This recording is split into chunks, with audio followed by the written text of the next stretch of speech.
안녕하세요. 국립천문우주센터 슈퍼소닉입니다. 오늘 영상은 최근 발견된 초신성에 대한 이야기입니다. 이 사진은 국립청소년우주센터 덕흥천문대 1m 망원경으로 3월 29일에 촬영한 NGC 3367의 모습입니다. 이전 사진과는 달리 중심 부근에 밝게 빛나는 점이 하나 보이시죠? 바로 초신성 슈퍼노바 2022 EWJ입니다. 그럼 지금부터 하나하나 살펴보겠습니다. 먼저 이름부터 살펴볼게요. 슈퍼노바 2022 EWJ에서 SN은 초신성 슈퍼노바를 뜻하고요. 2022는 해당 천체의 발견 연도, EWJ는 발견된 순서에 맞춰 알파벳으로 이름을 붙입니다. 2022A, 2022B, 2022AAA. 워낙 발견된 녀석이 많이 있어 5자리까지도 붙여지게 됩니다. 슈퍼노바 2022 EWJ 이름을 보면서 초신성이 이렇게나 많이 발견된다고 하며 의문점이 생기실 텐데요.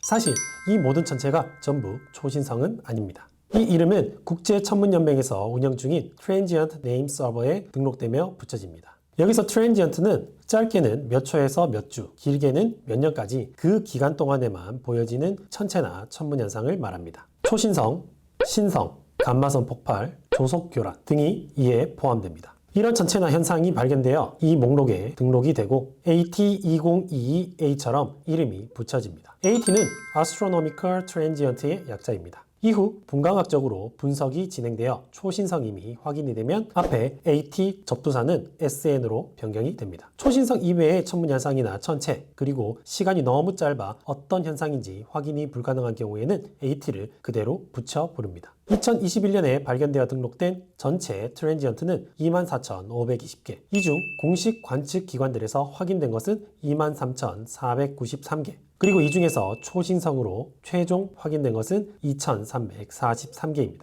2022년 4월 현재 약 500개의 초신성이 확인되었습니다. 초신성에서 노바는 라틴어로 새로운이라는 뜻입니다. 우리나라에서 사용하는 명칭의 초신성에서 신도 새롭다는 뜻이죠. 하지만 실제로 새롭게 태어난 별은 아닙니다. 지구에서 멀리 떨어져 있어 어두워 보이지 않던 별이 우리가 볼 수 있을 만큼 갑자기 밝아지면서 관측이 되는 현상입니다. 초신성은 발생되는 원인에 따라 종류가 다양합니다. 이 내용은 추후 별의 진화 영상에서 다뤄보기로 하고요. 오늘은 간단히 슈퍼노바 2022 EWJ의 이야기만 해보겠습니다. 슈퍼노바 2022 EWJ는 타입 2 P형 초신성입니다. 흔하게 관측되는 초신성 유형 중 하나죠. 여기 별의 재료가 되는 물질이 있습니다.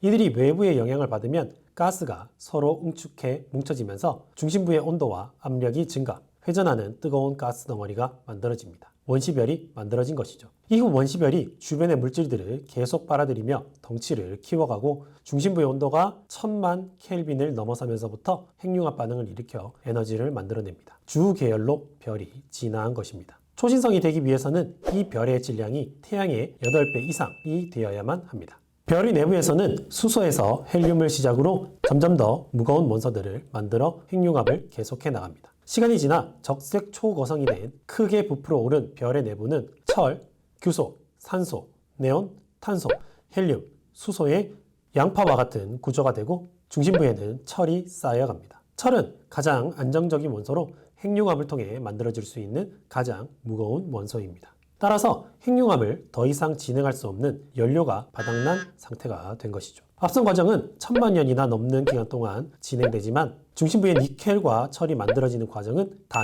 5일 만에 이루어집니다. 매우 짧은 시간 만에 이 반응이 일어나고 핵융합 연료는 급격하게 소모되어 버리죠. 별은 핵융합 반응으로 인한 복사압과 중력으로 인한 수축하려는 힘이 균형을 이루며 형태를 유지합니다. 하지만 핵융합 연료가 급격하게 떨어져 버린 별은 중력의 압박을 이겨낼 복사압이 없으니 빠르게 수축하게 됩니다.